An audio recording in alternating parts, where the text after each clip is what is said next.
So joining me now is Tim Sheehy, CEO and pilot at Bridger Aerospace. Tim, good morning. Thanks so much for joining us. What's your reaction to all these major fires that we're seeing over the last few weeks?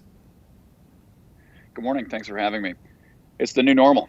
We used to have a fire season 2 to 3 months a year, regionally affected. Now it's a national problem, times up to 9 months a year. So it's a new reality that we as a nation have to prepare for, and the world does as well.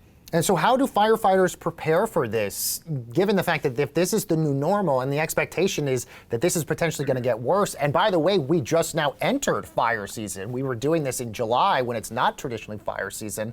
How do firefighters prepare for something like that? Well, it requires really a national effort and a bit of a national reorientation in our resource allocation. Traditionally, again, we've been prepared on a 1960s, 70s, 80s model for a 2 to 3 month season in regional areas around the country. Here in the U.S., we're going to have to start preparing with full-time employed fire crews, which right now are oftentimes seasonal. And of course, as you see behind me, we're going to have to start investing more in aircraft and the aerial firefighting air force that covers our country. Because once again, that's a far smaller force than is necessary to attack a nationwide threat. And we're going to have to adjust some of our tactics. Traditionally, there has been a culture of let's let it burn, it's supposed to burn, and we'll let it go about its business. We're going to have to start getting a little more aggressive about getting in there, conducting initial attack activities, and trying to get these fires out while they're small and early. Yeah, you have a lot of firsthand experience in taking on a lot of these challenges. What are the most difficult challenges right now in containing and fighting these wildfires right now? Well, right now we're at what's called PL5, Preparedness Level 5, and there are 5 PLs in the country, 1, 2, 3, 4, and 5. I won't explain them all, but as you can probably assume, PL5 is the highest. And what PL5 really means is it's not an acreage count or a number of fires count. What it means is the amount of fire activity far outpaces the amount of resources we have to address that fire activity.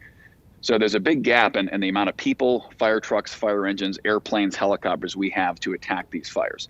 And closing that gap is going to be critical. So right now, you've got obviously a drought that's affecting the starting of fires. You've got weather systems that are pushing through with high winds, which are causing them to spread quickly. And couple that with our lack of resources available to fully suppress every incident. And you've got a perfect combination of a really bad fire year. So, Tim, what's mostly the cause of a lot of this? Is this the climate crisis that's happening? Is this human incompetence of people who are doing, ridiculous things and causing these fires? Is it companies like PG&E when, they have particular cables that are exploding and causing this? What is mostly to blame for most of this?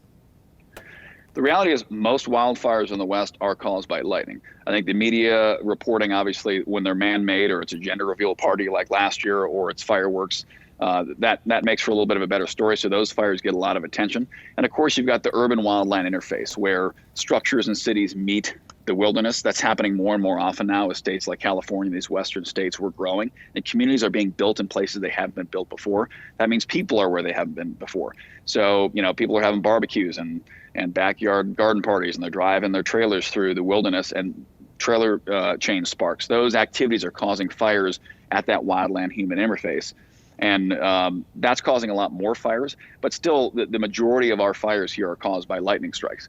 And a combination of all those factors, PG&E, like you mentioned, some aging infrastructure certainly has been the cause of a few high profile fires. But, by and large, lightning still is our largest cause of wildfires. What would you say, Tim, to those who are living in at-risk areas? Are there potential precautions that people can take at this particular juncture at this? There absolutely are. Of course, preparation is the best way to prepare to succeed.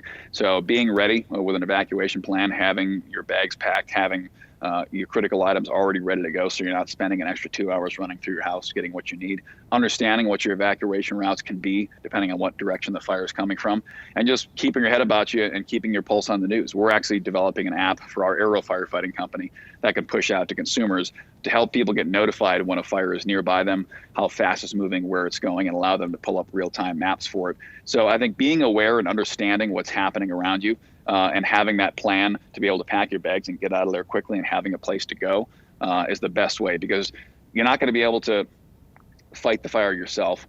When you come close to a wildfire, you see the force and the power these incidents have. You're not going to be in your backyard with a garden hose saving your house. Best thing to do is get your loved ones and what you have and get out of there and let the professionals do their best to save your structure. We were showing a lot of the footage of what a lot of the areas look like, and it's just so heartbreaking to see it because it looks like it's in a war-torn region on some of this stuff that we're showing.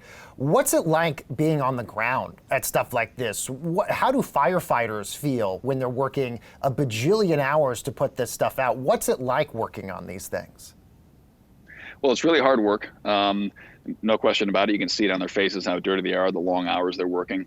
And of course, you don't just send a fire crew into a fire. You have to have a plan. With the size and scope of these incidents, you have to be coordinated on the ground. And sometimes that can cause frustration to the local residents because they don't see an immediate action happening.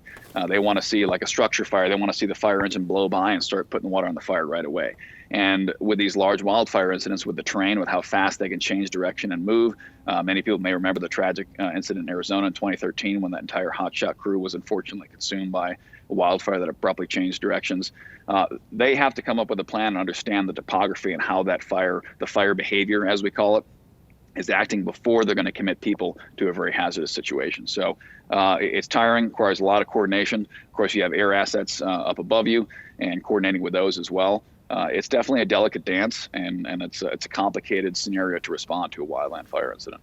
All right, Tim Sheehy, we really appreciate you coming on and joining us this morning and your insights. He's the CEO and pilot over at Bridger Aerospace.